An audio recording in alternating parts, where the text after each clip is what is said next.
Welcome to CG शिक्षा। मैं डिनीश आसर। चलिए आज हम लोग देख रहे हैं जैसे कि क्लास 10th मैथमेटिक्स का सेकंड एक्सरसाइज चैप्टर नंबर 11 का ज्यामिति में समरूपता के अंतर्गत इस चीज़ को हम लोग देख रहे हैं भाई।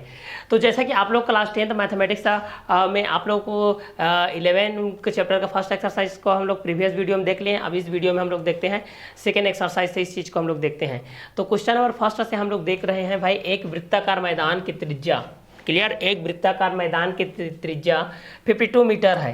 तो यहाँ से हम लोग इस चीज़ को सॉल्व करते हैं भाई। चलिए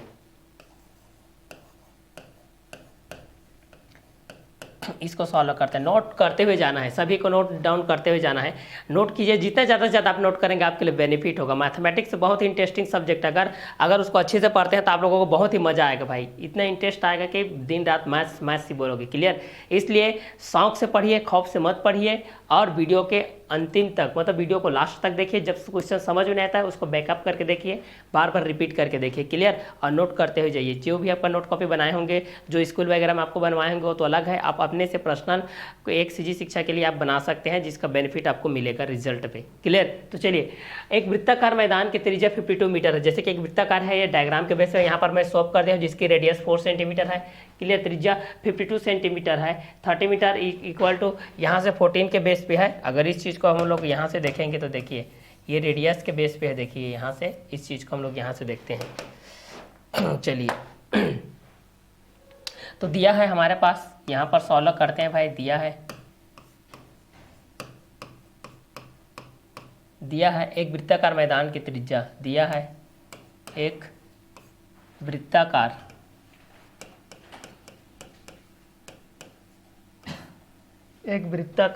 मैदान की त्रिज्या, एक वृत्ताकार मैदान की त्रिज्या, एक वृत्ताकार मैदान की त्रिज्या 52 मीटर है। कितना है? 52 मीटर है, ठीक है। एक वृत्ताकार मैदान की त्रिज्या कितना? 52 मीटर है।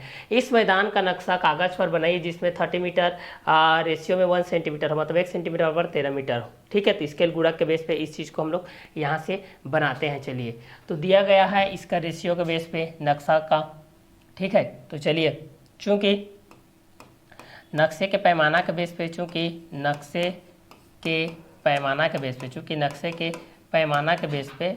के बेस पे इसका पैमाना दिया गया है 13 मीटर, ठीक है, 13 मीटर, रेशियो 1 सेंटीमीटर के बेस पे दिया गया है। तो इसका स्केल गुणक हम लोग ज्ञात करते हैं। तो स्केल गुणक कितना हो जाएगी? इसका स्केल गुणक देखेंगे इसका तो कितना हो जाएगा भाई? स्केल गुणक हो जाएगा भाई इसका 1/13, ठीक है। ये हो जाएगा 1/13 के बेस पे हो जाएगा आप लोगों का। तो नई नक्शे में मैदान की त्रिज्या कितनी होगी, इस चीज़ को हम लोग देखते हैं। इसलिए नक्शे में मैदान की त्रिज्या, नक्शे में मैदान की त्रिज्या को देखते हैं भाई। इसलिए नक्शे में मैदान की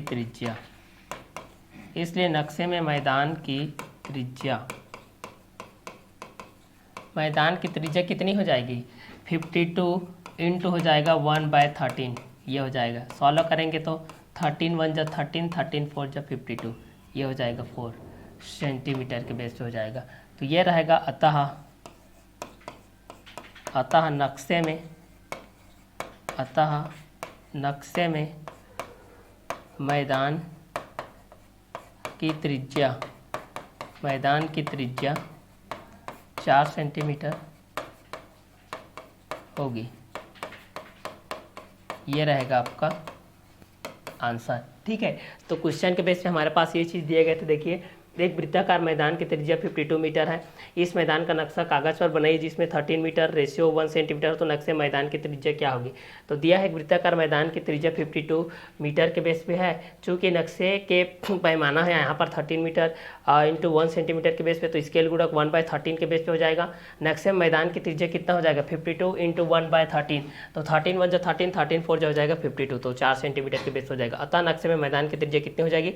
4 सेंटीमीटर हो जाएगी। तो ये क्वेश्चन नंबर फर्स्ट के बेस पे था, जब हमारे पास क्या दिया गया था? एक वृत्ताकार मैदान की त्रिज्या 52 मीटर है। तो इस मैदान का नक्शा कागज पर बनाइए, जिसमें 13 मीटर बराबर 1 सेंटीमीटर दिया गया। तो नक्शे में मैदान की त्रिज्या क्या होगी, इस चीज़ को हम लोग देखें। तो नक्शे में मैदान की त्रिज्या कितनी हो जाएगी? R इक्वल टू हो जाएगी यहाँ पर आपका 4 सेंटीमीटर। ये रहेगा आपका आंसर। तो ये था हमारा क्वेश्चन नंबर फर्स्ट, चलिए आगे देखते हैं हम लोग, सेकेंड क्वेश्चन की तरफ बढ़ते हैं आगे। ठीक है, सेकेंड क्वेश्चन है हमारे पास, किसी आयत की दो आसन्न भुजाओं की माप दिया गया है। किसी आयत की दो आसन्न भुजाओं की माप, किसी आयत की दो आसन्न भुजाओं की माप क्रमशः 5 सेंटीमीटर और 7.5 सेंटीमीटर है। निम्न स्केल गुणक मानते हुए नए आयतों की भुजाओं की माप क्षेत्रफल पता कीजिए। स्केल गुणक 1 मानने पर वास्तविक आयत के सर्वांश मिलता है। तो चलिए पहला इस चीज़ को हम लोग सॉल्व करते हैं भाई, सॉल्व करते हैं। दिया दो अनुसार तो माना की लंबाई को मान लेते हैं, माना की लंबाई को मान लेते हैं, माना की लंबाई, माना कि आपकी लंबाई कितनी हो जाएगी 5 सेंटीमीटर, 5 सेंटीमीटर हो जाएगी, और चौड़ाई, और चौड़ाई हो जाएगी दिया है 7.5 सेंटीमीटर, 7.5 सेंटीमीटर। तो आयत की भुजाओं के माप पर क्षेत्रफल पता कीजिए। पहला, अब क्षेत्रफल भी पता करना है और माप भी पता करना है। ठीक है, तो चलिए नए आयतों की भुजाओं की माप और क्षेत्रफल पता कीजिए। तो पहला पता करते हैं, पहला हम लोग स्केल गुणक 1 मानने पर, और स्केल गुणक 1 मानने पर मिला आयत क्या वास्तविक आयत के सर्वांश होगा 0.8 स्केल गुणक के रूप में हमारे पास दिया गया है। तो पहला लंबाई कितना हो जाएगा, देखिए पहला यहाँ पर लंबाई कितना है 5 सेंटीमीटर है, लंबाई कितना है 5 सेंटीमीटर, तो 5 इंटू कितना हो जाएगा 0.8, तो 8 5 40, ये कितना हो जाएगा 4.0 सेंटीमीटर, मतलब 4 सेंटीमीटर ये हो जाएगा। चौड़ाई कितना हो जाएगा देखेंगे तो चौड़ाई हो जाएगा आप लोगों का 7.5 इंटू 0.8, इसके बेस पे हो जाएगा। तो चलिए ये कितना हो जाएगा 75, 8 कितना हो जाएगा, जुड़ेंगे तो 150 हो जाएगा, 2 में 150 हो जाएगा, और 15 चौक 60, 60 सेंटीमीटर हो जाएगी ये, 60 सेंटीमीटर ये हो जाएगा। देखिए ये हो जाएगा 75 गुणित 0.8 है, 8 5 40, 8 5 40, 8 7 56, और ये 60 हो जाएगा, 60 सेंटीमीटर के बेस पे आया ना। चलिए, और ये पहला का हो गया, और दूसरा का देखते हैं। दूसरा में देखते हैं कितना है, लंबाई हमारा दिया गया है, लंबाई है हमारा 5 सेंटीमीटर, तो 5 इंटू 1.2 हो जाएगा, स्केल गुणक के बेस पे करेंगे तो 12 5 60 कितना हो जाएगा 6 सेंटीमीटर हो जाएगा, 12 5 60। और दूसरा चौड़ाई, चौड़ाई कितना हो जाएगा 7.5 इंटू 1.2 हो जाएगा, कितना हो जाएगा 12 5 60, 12 5 60 हो जाएगा, 12 5 60, 12 7 84, 84 और 6 कितना हो जाएगा 90, तो ये हो जाएगा 90 सेंटीमीटर, 90 सेंटीमीटर हो जाएगा। थर्ड का देखते हैं भाई, थर्ड का इसका मल्टीप्लाई कर रहा हूँ ना, उसी में थर्ड का है 1 सेंटीमीटर, तो लंबाई कितना हो जाएगा, लंबाई हो जाएगा 5 इंटू 1.0 सेंटीमीटर, मतलब ये हो जाएगा 5 सेंटीमीटर। और दूसरा का कितना हो जाएगा, चौड़ाई का देखेंगे तो भाई चौड़ाई का देखेंगे कितना है 7.5 इंटू 1.0 सेंटीमीटर, मतलब ये कितना हो जाएगा 7.5 सेंटीमीटर हो जाएगा। क्लियर, चलिए 7.5 के बेस पे ये हो जाएगा 7.5 सेंटीमीटर के बेस हो जाएगा। तो लंबाई के बेस पे हमारे पास कितना दिया गया है 5 सेंटीमीटर दिया गया है, चौड़ाई के बेस पे 7.5 सेंटीमीटर दिया गया है, और लंबाई 5 इंटू 0.8 के बेस पे दिया गया है, तो 4 सेंटीमीटर आ गया। चौड़ाई के बेस पे देखेंगे तो 60 सेंटीमीटर, और सेकेंड लंबाई के बेस में देखेंगे तो 5 इंटू 1.2 इक्वल टू कितना है 6 सेंटीमीटर, तो चौड़ाई इसके बेस पे है। ठीक है, अब यहाँ से ये तो नया भुजाओं की माप आ गया, अब इसका क्षेत्रफल ज्ञात करना है। अब इसका हमको क्या ज्ञात करना है, क्षेत्रफल ज्ञात करना है भाई, इसका हमको क्या ज्ञात करना है, क्षेत्रफल ज्ञात करना है। तो इसका क्षेत्रफल क्या होगा, इस चीज़ को हम लोग यहाँ से देखते हैं। क्लियर, तो पहला लंबाई 5 सेंटीमीटर, चौड़ाई 7.5 सेंटीमीटर, लंबाई के बेस पे है, लेंथ के बेस पे है, ब्रीथ के बेस पे, ये भी लेंथ ब्रीथ के बेस पे है, थर्ड अभी लेंथ और ब्रीथ के बेस पे है। तो इस चीज़ को हम लोग यहाँ से देखते हैं भाई। क्लियर, चलिए तो यहाँ से हम लोग रेक्टेंगल का एरिया ऑफ रेक्टेंगल निकालना है, यहाँ से वैल्यू फाइंड आउट करना है एरिया ऑफ रेक्टेंगल के बेस पे। और तो पहला लेंथ के बेस पे 5 सेंटीमीटर, ब्रीथ के बेस पे 7.5 सेंटीमीटर, सेकेंड का फर्स्ट का लेंथ के बेस पे भी हम इस चीज़ को देखें, लेंथ के बेस पे 5 इंटू 0.8 इक्वल टू 4 सेंटीमीटर, और ब्रीथ के बेस पे देखें 7.5 इंटू 0.8 इक्वल टू 60 सेंटीमीटर, और सेकेंड टर्म में हम लोग देखें तो 5 इंटू 1.2 के बेस पे देखें तो 6 सेंटीमीटर आ गया, और ब्रीथ का वैल्यू कितना आ गया 7.5 इंटू 1.2 के बेस पे 90 सेंटीमीटर, और थर्ड टाइम्स इसको देखें तो लेंथ का आपका हो गया 5 इंटू 1.0 इक्वल टू हो जाएगा 5 सेंटीमीटर, और सेकेंड ब्रीथ का देखेंगे 7.5 इंटू 1.0 के बेस पे तो 7.5 सेंटीमीटर के बेस पे आ गया। तो फर्स्ट स्केल गुणक के बेस पे हम लोग ले रहे थे, ये आप लोगों का 0.8 के बेस पे था। सेकेंड लिए थे ये आप लोगों का 1.2 के बेस पे था। थर्ड लिए थे ये 1.0 के बेस पे था। तो बोल रहा है कि यहाँ पर जो रेक्टेंगल है आप लोगों को दो आसन्न भुजाओं के बेस पे, दो आश्रित भुजाओं के बेस पे ये ना, तो उसी को बोल रहा है कि किसी आयत की दो आसन्न भुजाओं की माप क्रमशः 5 सेंटीमीटर और 7.5 सेंटीमीटर है, तो निम्न स्केल गुणक मानते हुए नए आयतों की भुजाओं की माप और क्षेत्रफल पता कीजिए। तो 0.8 के बेस पे है, 1.2 के बेस पे है, 1.0 के बेस पे है। तो स्केल गुणक 1 मानने पर मिला आयत क्या वास्तविक आयत के सर्वांग सम है। तो चलिए यहाँ पर देखते हैं। तो पहला के लिए देखते हैं, इसके लिए हम लोग देखते हैं फर्स्ट के लिए, इसके लिए इसका क्षेत्रफल को देखते हैं भाई, फिर सेकेंड का देखेंगे इसका, क्लियर। तो इसका क्षेत्रफल देखते हैं। चलिए आयत का क्षेत्रफल के बेस पे देखते हैं। आयत का क्षेत्रफल ये क्या होता है, लेंथ इंटू ब्रेथ, लंबाई गुणित चौड़ाई। तो कितना हो जाएगा ये, लंबाई गुणित चौड़ाई के बेस में देखेंगे तो 60 इंटू 4 ये हो जाएगा 240 वर्ग सेंटीमीटर। ये 240 वर्ग सेंटीमीटर आ जाएगा, ठीक है। क्योंकि लंबाई और चौड़ाई के बेस में है तो 60 गुणित 4, मतलब लंबाई गुणित चौड़ाई, मतलब ये उल्टा हो जाएगा, ये 4 गुणित 60 है ना, ये ऐसा है देखो, 4 गुणित 60 के बेस पे है ये, इस तरीके से है देखो, 4 इंटू 60, क्लियर। चलिए पहला का आयत का क्षेत्रफल लंबाई गुणित चौड़ाई के बेस में 60 चौक आपका कितना हो जाए 240, 6 चौक 24, 0 आ जाएगा। तो क्षेत्रफल का मात्रक होता है वर्ग, इसलिए सेंटीमीटर, इसलिए वर्ग सेंटीमीटर। सेकेंड का देखेंगे, लेंथ है आप लोगों का 6 सेंटीमीटर, ब्रीथ है 90 सेंटीमीटर। तो यहाँ पर भी हो जाएगा आयत का क्षेत्रफल, एरिया ऑफ रेक्टेंगल, आयत का क्षेत्रफल यहाँ से भी हो जाएगा। देखिए आयत का क्षेत्रफल कितना हो जाएगा, लंबाई गुणित चौड़ाई, यहाँ पर भी लंबाई गुणित कितना है चौड़ाई है, लंबाई कितना है देखिए 6 सेंटीमीटर, चौड़ाई कितना है 90 सेंटीमीटर है, तो 6 इंटू 90 हो जाएगा।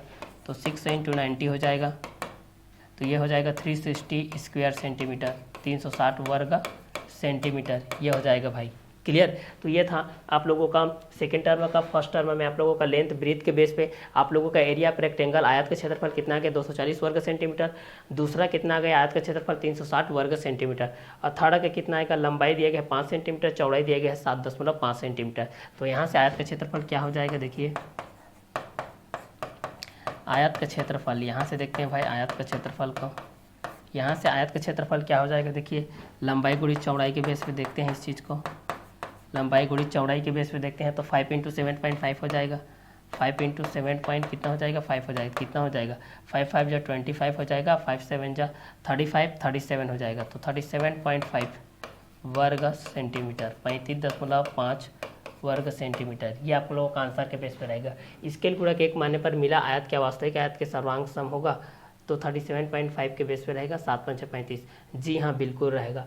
तो स्केल गुणक 1 लेने पर स्केल गुणक 1 मानने पर, स्केल गुणक 1 मानने पर, स्केल गुणक 1 मानने पर मिला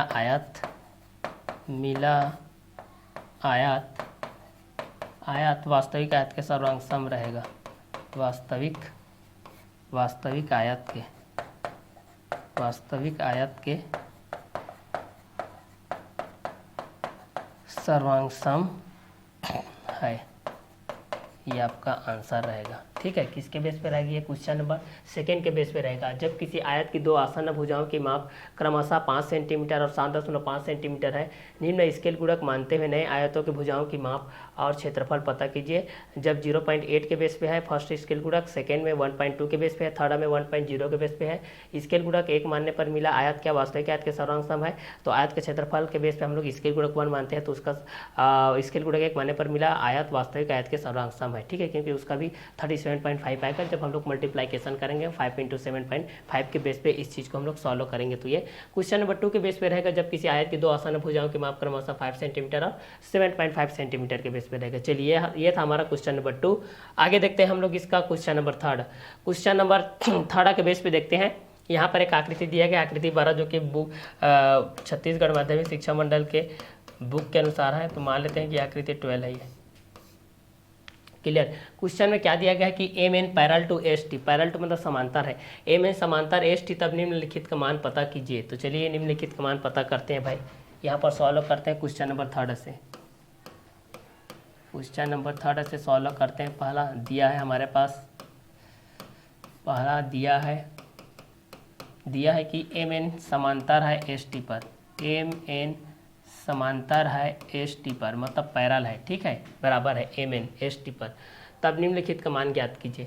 तथा यहाँ पर दिया गया है आर एम, एम आर या आर एम बोल सकते हो, एम आर का वैल्यू कितना दिया गया है 6 सेंटीमीटर, और एम एस का वैल्यू कितना दिया गया है 3 सेंटीमीटर, ठीक है। तो चलिए पहला ज्ञात करते हैं हम लोग, पहला ज्ञात करते हैं टी एन के बटे एन आर, टी एन के बटे एन आर, टी एन के बटे एन आर, ठीक है। तो टी एन के बटे एन आर ज्ञात करेंगे तो क्या हो जाएगा, एस एम के बटे हो जाएगा एम आर, बराबर कितना हो जाएगा, एस एम कितना है 3 सेंटीमीटर, एम आर कितना है 6 सेंटीमीटर, बराबर कितना हो जाएगा 3 1 जा 3, 3 2 जा 6, 1/2। तो यहाँ से हो जाएगा टी एन बटे एन आर इक्वल टू हो जाएगा 1/2 सेंटीमीटर के बेस पे, ये आपका आंसर हो जाएगा। दूसरा ज्ञात करते हैं। दूसरा में हमारे पास दिया गया टी आर बटे एन आर, दूसरा में क्या दिया गया देखिए टी आर बटे एन आर, तो टी आर के बटे दिया गया है एन आर, तो इस चीज़ को देखते हैं टी आर के बटे एन आर, तो टी आर के बटे एन आर दिया गया, तो टी आर किस में बनेगा, तो इस चीज़ को देखते हैं। तो टी आर बराबर एन आर, तो यहाँ पर देखते हैं टी आर, तो टी आर यहाँ से बना है तो कितना हो जाएगा टी एन हो जाएगा, टी एन हो जाएगा, T N plus N R बराबर टी आर है बटे कितना है एन आर है, बटे कितना है आप लोगों का एन आर है, ठीक है। तो यहाँ पर टी एन बटे कितना है एस आर, तो यहाँ पर कितना हो जाएगा एस एम प्लस हो जाएगा एन आर है तो एम आर हो जाएगा, बटे एन आर है तो क्या हो जाएगा एम आर हो जाएगा। तो यहाँ पर लिखोगे चूँकि एम एन समांतर क्या है एस टी, इसलिए इसके बराबर ये होगा, इसके बराबर क्या होगा ये होगा, क्लियर। तो टी एन के जगह में देखिए वहाँ पर टी एन है, यहाँ पर क्या है टी एन, तो यहाँ पर एस एम, यहाँ पर एन आर, तो यहाँ पर एम आर, क्लियर।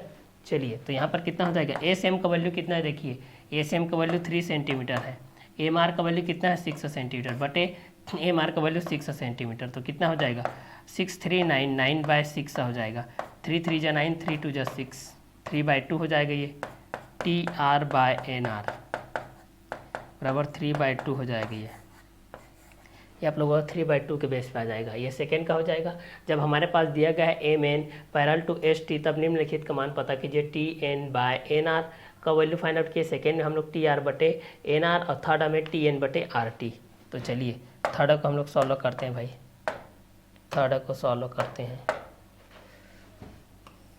थर्ड को सॉल्व करते हैं। चलिए हम लोग थर्ड को सॉल्व कर लेते हैं। यहाँ से थर्ड चीज़ क्या होती है, थर्ड में हमारे पास दिया है टी एन बटे आर टी, यहाँ से टी एन बटे आर टी, टी एन बटे आर टी।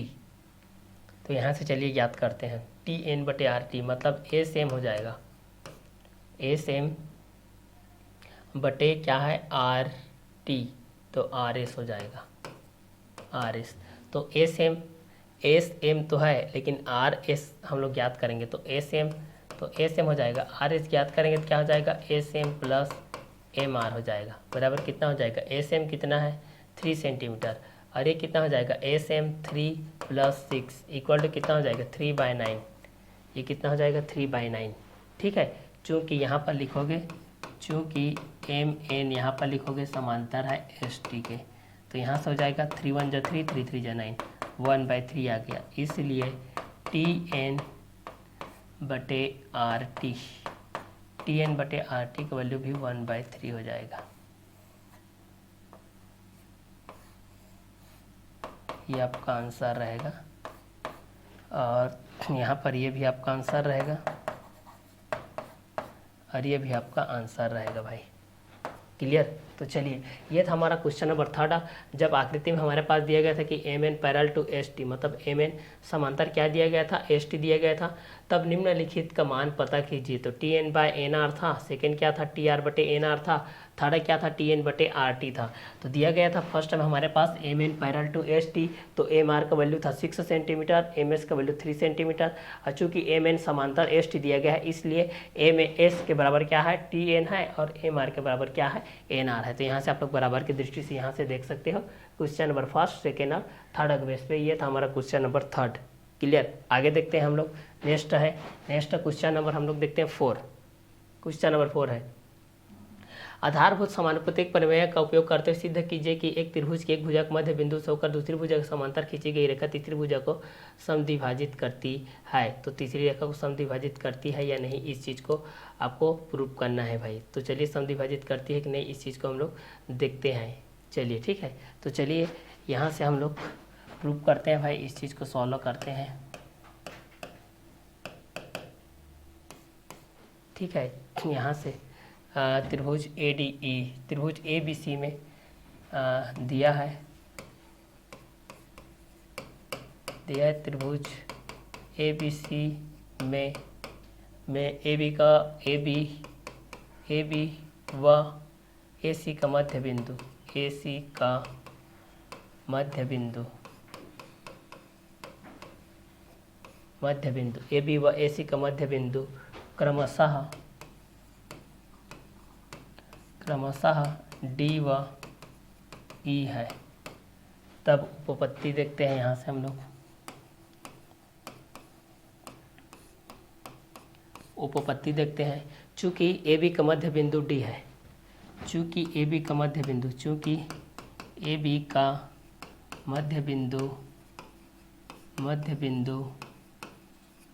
डी है, इसलिए ए सी का भी मध्य बिंदु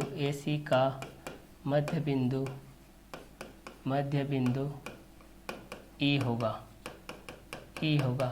समानुपातिक प्रमेय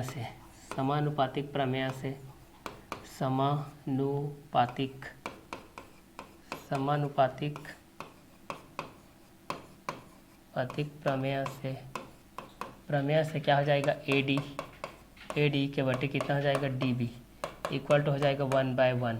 यह हो जाएगा समीकरण नंबर 1 समानुपातिक प्रमेय के अनुसार से।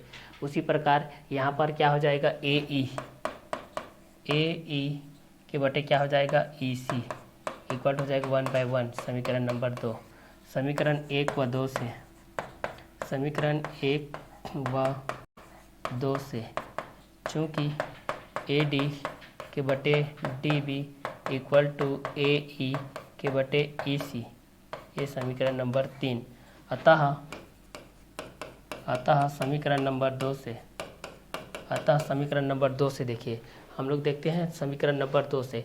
समीकरण नंबर 2 से क्या हो जाएगा, ए ई के बटे ई सी इक्वल टू 1/1 है, तो गुणा करेंगे तो क्या हो जाएगा, ए ई के बटे हो जाएगा ए सी।